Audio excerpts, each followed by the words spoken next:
Vamos aqui trazer um outro assunto, porque o governador de São Paulo, Tarcísio de Freitas, defendeu a anistia aos condenados pelo 8 de janeiro como uma forma de pacificação do país. Ele também afirma que é triste ver Jair Bolsonaro na situação de saúde que o ex-presidente está. Tarcísio visitou Bolsonaro em Brasília, na casa em que o político do PL cumpre prisão em regime domiciliar. A prisão foi determinada pelo ministro Alexandre de Moraes do Supremo Tribunal Federal por descumprimento de ordens judiciais.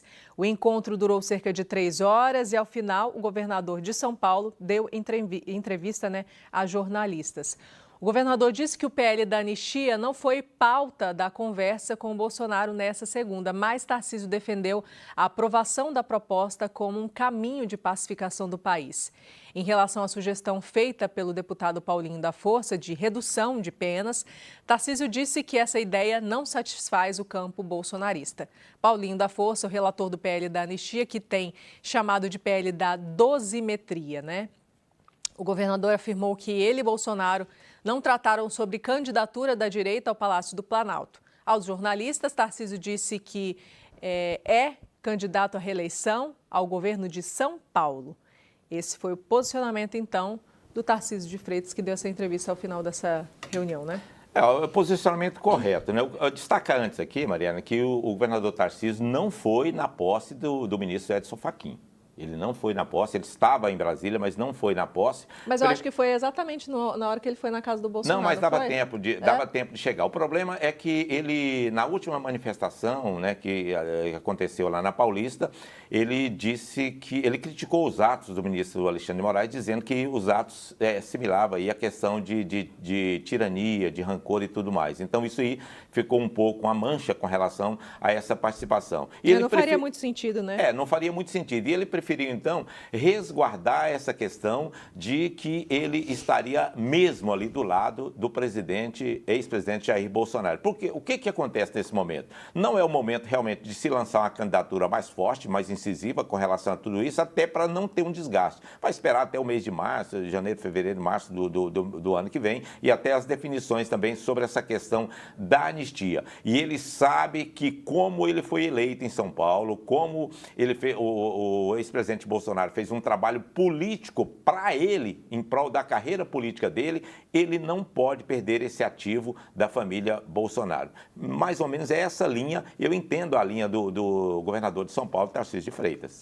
Mas ele também tem feito um excelente governo à frente de São Paulo. Tem feito excelente governo. Ele tem uma aprovação bastante grande lá no Aliás, estado de São Paulo. ele como ministro, ele fez um trabalho excepcional também, viu, Mariana? Ele é um profissional da área mesmo, Inclusive, ele trabalhou no governo Dilma, ou seja, ele trabalhou no governo Dilma, mesmo assim, quer dizer, ele foi convidado pelo governo Bolsonaro para fazer um trabalho voltado realmente para as questões administrativas. Professor. Isso é um assinte, essa tal da anistia. Isso, para mim, é um tapa na cara do povo. Veja, a quebradeira, uma tentativa de golpe, articularam uma tentativa de golpe de Estado nesse país, porque perdeu a eleição. Gente, a democracia não se faz dessa forma. Perde a eleição, vai para a próxima e tenta ganhar. Não é tentar com a força. Imagina os depoimentos que foram colhidos no Supremo Tribunal Federal.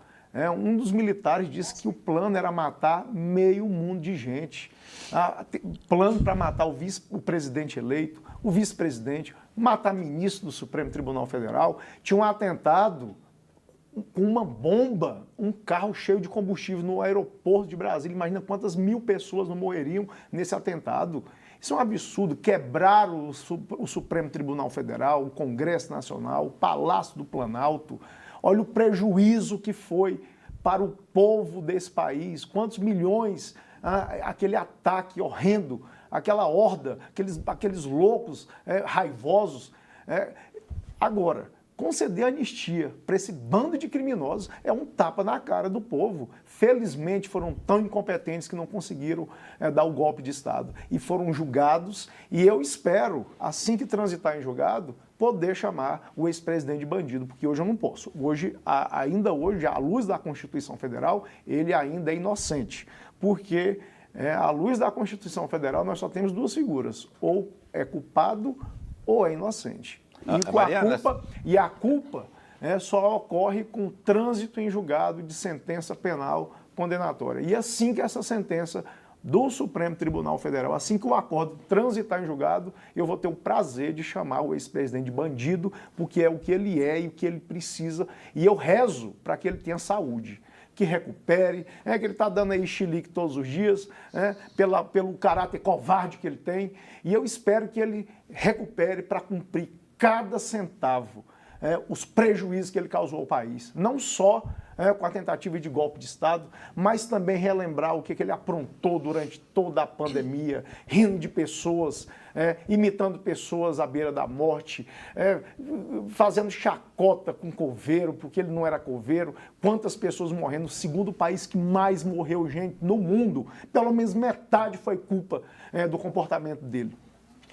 Só para um ponto aqui para o nosso telespectador, ouvinte, entender por que da anistia. O porquê da anistia porque o judiciário não individualizou cada pena, cada conduta de 1.200 cidadãos. Alguns não entraram lá diretamente para quebrar alguma coisa, uns sentaram e ficaram fazendo orações, outros nem entraram e todos eles estão sendo julgados com o mesmo sistema e as mesmas acusações de 5 penas. É por isso a necessidade de anistia. Já disse aqui no programa de ontem, uma senhora que entrou e estava fazendo orações, ela estava fugindo do gás lacrimogêneo do lado de fora. O que aconteceu? E mesmo assim, não foi dada a condição para ela. O próprio agente de polícia que estava ao lado dela falou que ela não quebrou nada, que ela estava fazendo apenas orações. A Débora do Batom, o Clezão também, que é outro que sentou lá. É sobre isso que a gente está falando. Agora, é claro que aquela pessoa que quebrou, aquela pessoa que derrubou o relógio, aquela pessoa que bagunçou, que agrediu algum policial, essas pessoas, sim,